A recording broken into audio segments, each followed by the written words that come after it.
اليوم حلقتنا الجديدة رح تكون عن التحضير للإنجاب. شو النقاط اللي كتير مهمة إنه تتبعها المدام قبل ما تفكر إنه تحمل. طبعا كل هيدا الشيء بيشمل إنه قد ما فينا نخفف من مشاكل الحمل والتشوهات الجنينية. هلا أول شيء، كيفك هيثم؟ اهلا دكتوره. شو اخبارك؟ الحمد لله. انا حاتعرف منك اليوم شو الوصفه اللي حنعملها. اليوم حنعمل المندي. الدجاج، مندي بالدجاج.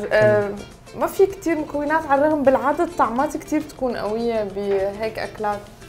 هلا هي البهارات بشكل عام، يعني البهارات نحن حنستعمل الهيل، القرفه، الكبش، القرنفل، ورق الغار، الكركم، هي اللي حتعطينا النكهه اللي نحن بدنا اياها. والفحم طبعا لاخر، هي اخر اللمسات الاخيره. طيب اوكي، حنشوف معك. يلا حناخذ المكونات ونبدا. اوكي حتى نبدا بموضوعنا اليوم. ماشي. مكوناتنا لليوم: حبه دجاج من مزارع فقيه، انا اخترت الحجم شوي صغير مشان تستوي بسرعه. رز بسمتي، هيل، قرفه، كبش قرنفل وورق غار، كركم، ملح وفلفل، طبعا حبه فحم صغيره مشان النكهه مع الزيت النباتي، ومرق دجاج. بالنسبة للصلصة اللي قدامها حنستعمل طماطم، فليفلة خضراء وفليفلة خضراء حدة، وبصل وثوم وعصير ليمون. أول شي بنبلش بتقطيع الدجاج.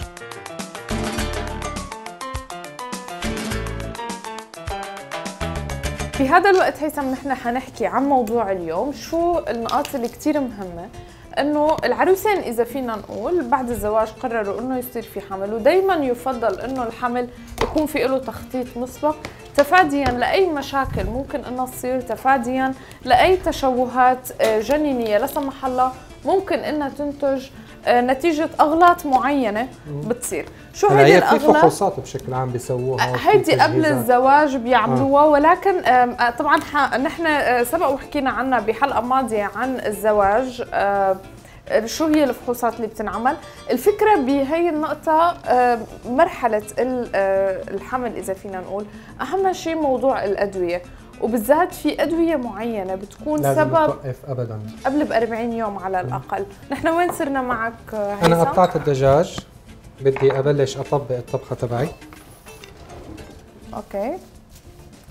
هلا تطبيقتنا اليوم سهله جدا، يعني عمليا بدي احط المواد كلياتها، البهارات مع الرز، الملح والفلفل، الكركم بدي خليه للدجاج.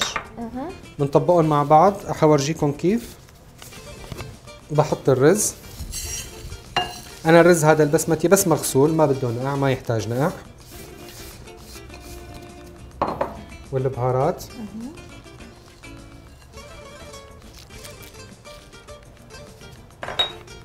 الملح، طبعا الملح والفلفل على حسب الرغبة.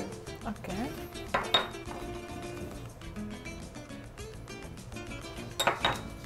بحط مرق الدجاج مثل عيارات الرز لما بنطبخه بالطنجرة او على نفس العيارات بس تبع البسمتي اللي هي لكل كاسة كاستين. كاستين. اوكي. انا حطيت هون كاسة ونص، وحطيت 3 كاسات مرق الدجاج. هلا بغطيها بالسلوفان، بحاول اني اسكرها كثير منيح.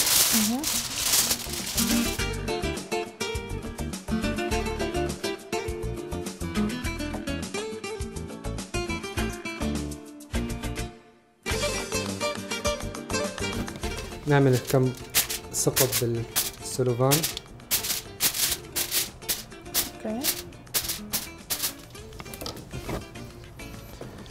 بنحط الدجاج على الوجه.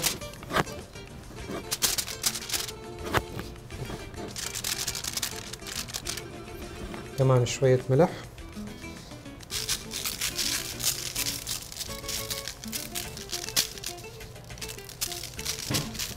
والكركم. هلا الكركم اللي حيعطيها اللون الاصفر والنكهه الطيبه، النكهه المعروفه لدجاج المندي. وكمان حغطيها هالمره، ما بعمل اي ثقوب، بس بغطيها منيح خليها تسكر تمام.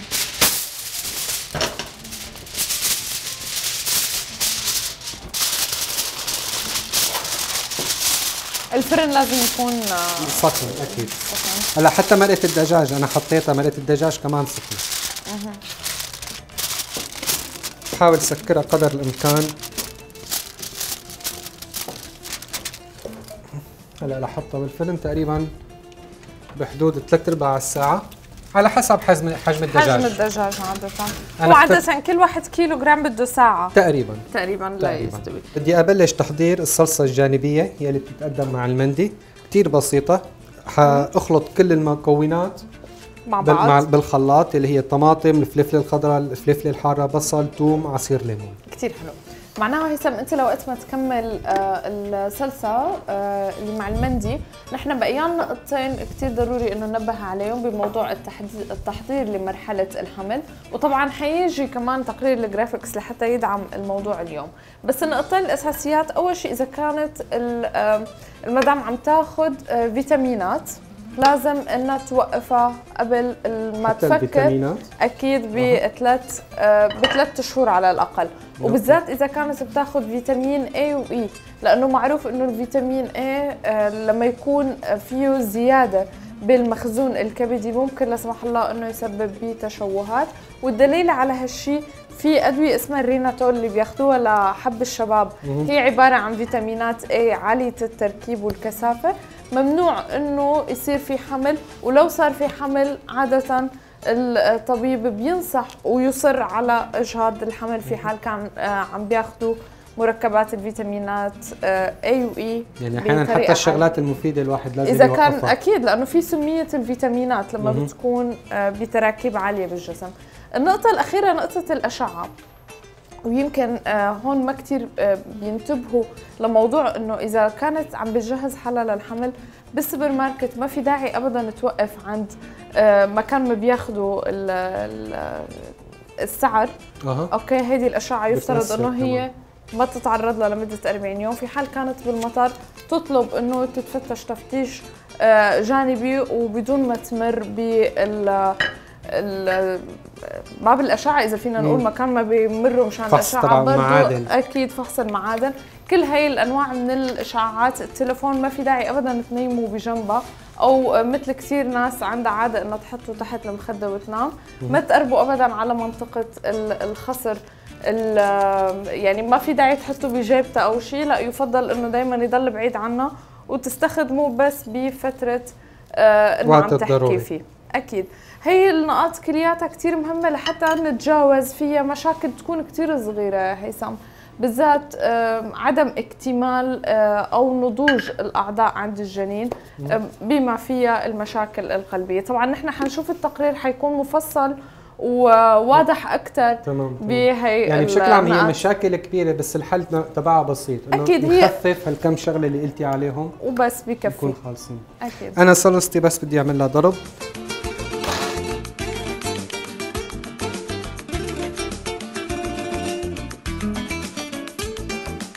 الصلصه جاهزه. بس يجهز المندي ان شاء الله جاهزين للتقديم. اكيد المندي صار جاهز. اوكي هلا بضل بس حركه اخيره بدي اسويها مشان تعطي النكهه تبع الفحم اللي بتطلع بالعاده بالمندي.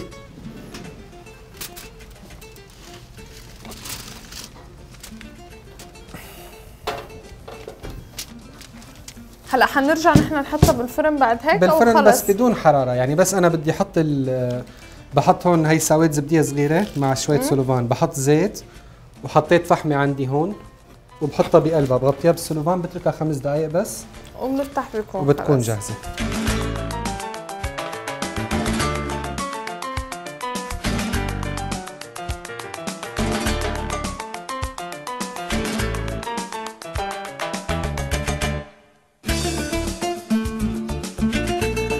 هلا بفتحه وبنزل الدجاج مع الرز.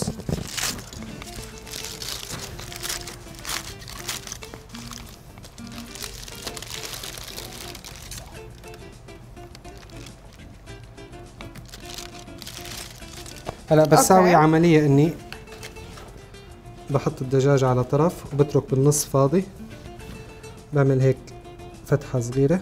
هي مكان الفحم، مكان الفحم الزبدية تبع الفحم بالضبط. اوكي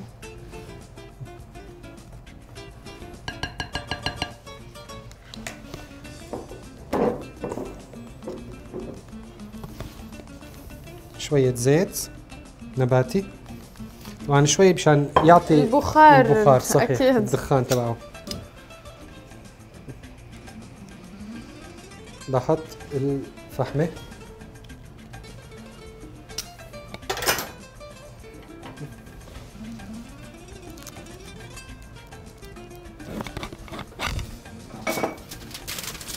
برد بغطيها بالسلوفان. هلا ما بتاخذ كثير، بالكثير 5 دقائق ان شاء الله بتكون جاهزة، بس لحتى تاخذ طعم. بالضبط.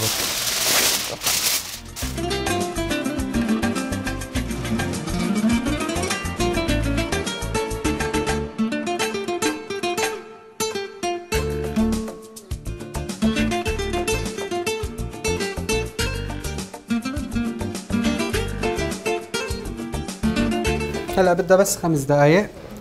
انا ححط الصلصة.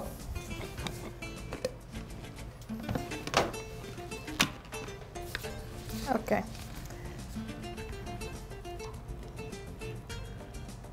صار 5 دقائق.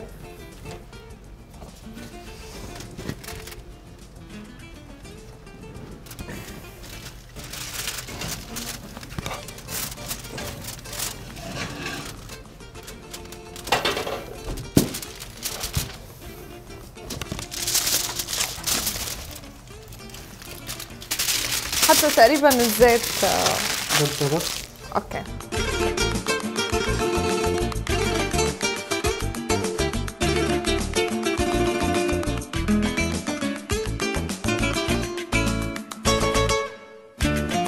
هيك المندي صار جاهز، وان شاء الله صحة وهنا يا رب. طبعا هو بس كلمة صغيرة هيك بدي اقولها لكل شو ما كان لما نحن بنعمل اي مكونات بالبيت على الاقل نحن عارفين مصدرها.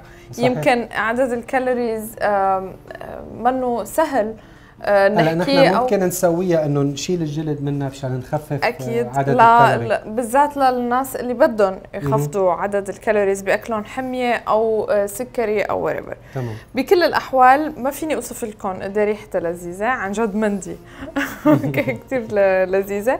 بشوفكم ان شاء الله بحلقه جديده من مطبخ فقيه الصحي. باي باي.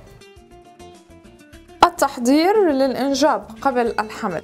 ما هي الخطوات التي عليك أن تتخذيها قبل حصول الحمل لتجاوز هذه المرحلة بسلام؟ أولاً، إن كنت تتناولي الفيتامينات بكميات كبيرة فعليك أن تتوقفي عنها قبل 3 أشهر من الحمل على الأقل، وخاصة إن كانت من نوع فيتامين A و D و E نظراً لتأثيرها على تشوهات الجنين. ثانياً، إن كنت تتناولي أقراص منع الحمل لعدة أشهر قبل حصول الحمل لابد أن توقفيها ل3 أشهر أيضاً قبل الحمل، وذلك لأنها تستنزف مخزون الجسم من الحديد وفيتامين B6 وحمض الفوليك أيضاً. إذا كنت من أنصار التغذية النباتية عليك استشارة أخصائي التغذية قبل الحمل من أجل مساعدتك على تلبية متطلبات الحمل المتزايدة من البروتينات والتي موجودة في أطعمة معينة، كما أنه يؤدي إلى نقص في الحديد، الزنك، الكالسيوم ومجموعة فيتامينات B والتي يعتبر الدجاج غني جدا فيها. راقبي وزنك جيدا بحيث يكون في مستواه الطبيعي. أي زيادة أو نقص في وزنك يجب تصحيحها قبل حصول الحمل. لا تتناولي المشروبات الكحولية ولا تتعاطي التدخين وسائر الأدوية غير الضرورية لأنها تسبب للجنين تشوهات خلقية، تأخرا عقليا وعدم اكتمال أو نقص في الوزن. لا تتناولي أو قللي إلى أقصى حد ممكن من القهوة، الشاي، المشروبات الغازية، الشوكولا وأدوية الأسبرين، لأن الإفراط في استهلاك هذه المواد يزيد من احتمال حدوث الإجهاض، بالإضافة إلى توتر في الجهاز العصبي وإصابة بالأرق. لا تلمسي الحيوانات المنزلية مثل القطط لأنها قد تحمل أيضا جرثومة التوكسوبلازما التي تسبب إجهاضات متكررة وتشوهات جنينية من بينها العمى، ومن الضروري إجراء فحوصات مخبرية لهذا الخصوص قبل حصول الحمل.